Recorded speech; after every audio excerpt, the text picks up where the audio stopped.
Well, thank you very much, Sepe, and as well for the organizers for having me, because it's a wonderful day to talk about the future. And today happens as well to be my 40th birthday. So, thank you. Starting with applause is interesting. Well, in the spirit of, so thank you very much. In the spirit of looking forward, well, let's step into 2036, 2046, 2056, and explore the local government. So my name is Alina, Vizireanu. I'm GS manager. I'm the GS manager at Milton Keynes City Council. And further on, for the next 6 months, I'll be looking as well into collating and assessing the local government data, especially Milton Keynes related, from all the silo working we noticed that we work on. But 70 years ago, in the mid-50s, cartography and geospatial intelligence, as we call it today, was analog. Maps were drawn, hand-drawn, analysis was manual. As well, we noticed that cartography was slow, was limited just to a sole cartographer. But the quiet revolution happened. In the 60s and 70s, Roger Tomlinson created, as the father of GIS, as the term GIS, created the world's first true geographic information system in Canada. And this was deployed within the government in Canada. His idea was layering the data. So what we see now in a system comes from someone that 50, 60 years ago thought of layering the data, just a simple concept. Fast forward, the launch of satellites, Landsat in 70s, and then GPS as well, satellites for navigation in the 90s. We look as well at Esri that developed their GIS software, so ArcInfo, which happily I learned everything Esri related and GIS related in my youth.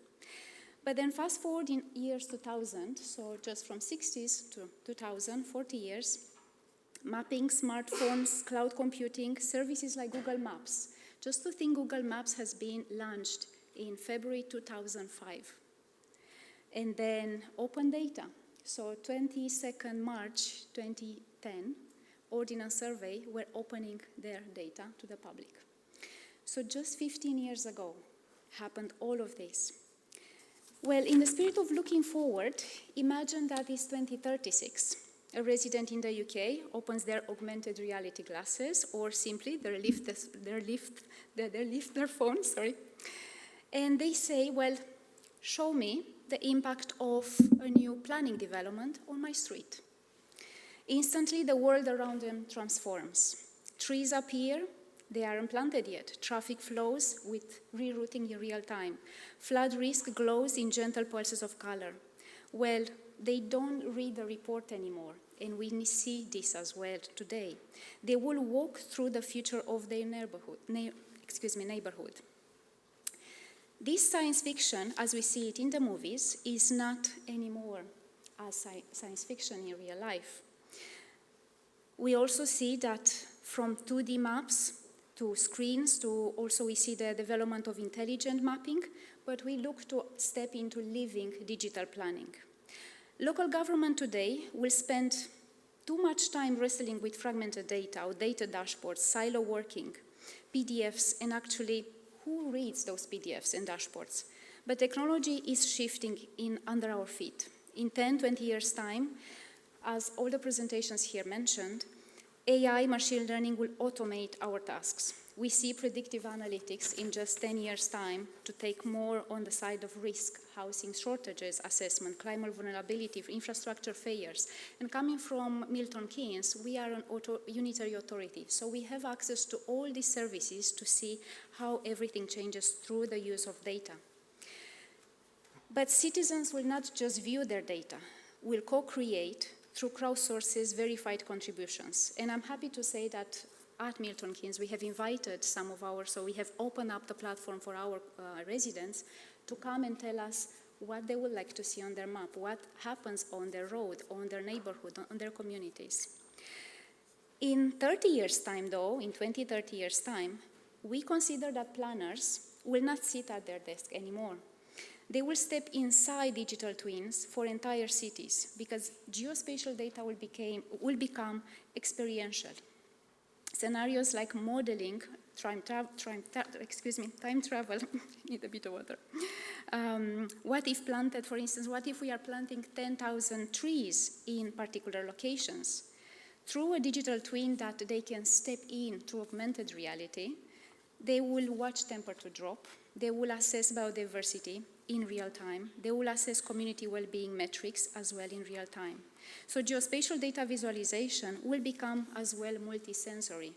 We consider that as haptic feedback from flood depth or olfactory hints as well from improved air quality. Furthermore, geospatial intelligence will become truly omnipresent. I had the same word on my presentation because GIS is data. And I think as well, Olive as well, you'll talk about GIS being geospatial data is as well data. But we also look at cartography. Cartography today is seen just through the lens of how we look at a map, how we could design that map. Is that map useful for the purpose of decision making? So we consider that GIS or geography will become a service, and urban climate service as well will develop more and more. And as well, location intelligence needs to be embedded everywhere because the local government decisions will be made in virtual spaces together with councillors, officers, citizens that will debate the data itself. But the crucial part is that we need to understand that this happens now. Technological advancements, exponential, AI, digital twins, immersive tech, edge computing as well, real-time linked data. For instance, if you receive a real-time data now, it's a real-time problem. So it's not something that we will look into perspective. It's real and happens now. But if we remain passive, all these data sets and all this technology happened now and is fast, it moves faster than our policies, moves faster than our skills development, moves faster than our procurement can handle. So if we remain passive at the risk, we will see a digital divide.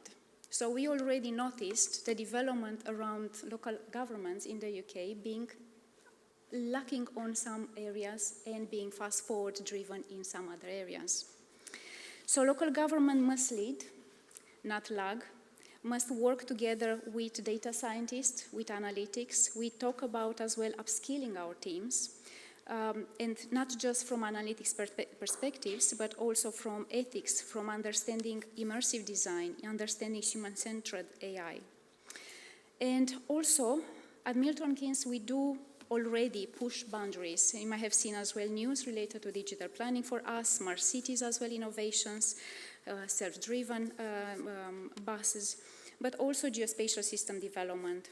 So the challenge for us to look into is not just admire the future and talk nicely about it, but actively shape it together, and actively shape it together with companies that are here as well, with academia that come forward with ideas, researchers that put forward, but also with those that represent our communities, so with the residents that we have to serve.